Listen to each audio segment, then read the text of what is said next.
สบายดีตอนเช้ามื้อนี้มื้อที่สองมาเที่ยวแคมป์บรรยากาศตอนเช้า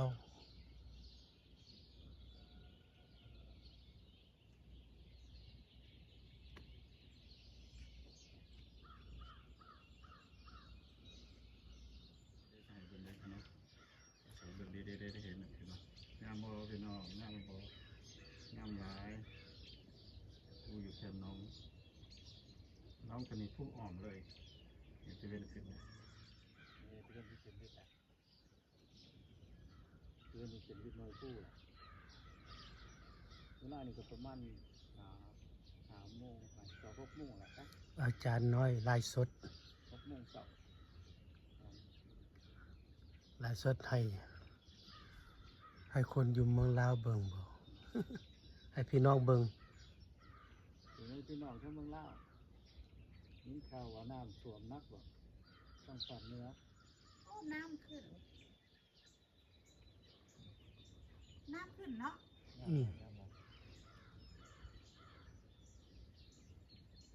น้ำขึ้นเอิ้นว่าซันเซ็ตบ้านเฮาก็เอิ้นว่าตะเวนกำลังขึ้นตอนนี้งามหลายงามหลายน้ำก็ขึ้นเนาะโอ้น้ำก็ขึ้นตอนนี้น้ำขึ้นเลยโอเคเอาตัวนี้ก่อนนะพ่อเนาะนี่เนาะตัวนี้ก่อนเอาเหือไปขึ้นรถแล้วคันน้ำบ่มาก็ได้ไปหาข้าวห้องน้ำเมกดานกเลยคันเฮาบ่ไปเฮาก็พากันเมื่อเลยบ่ได้เข้าห้องน้ำเลย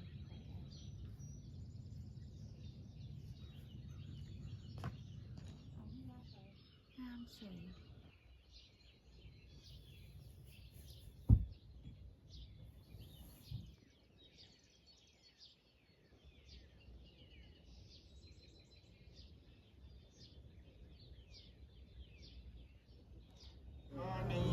Good morning สบายดีตอนเช้าเด้อ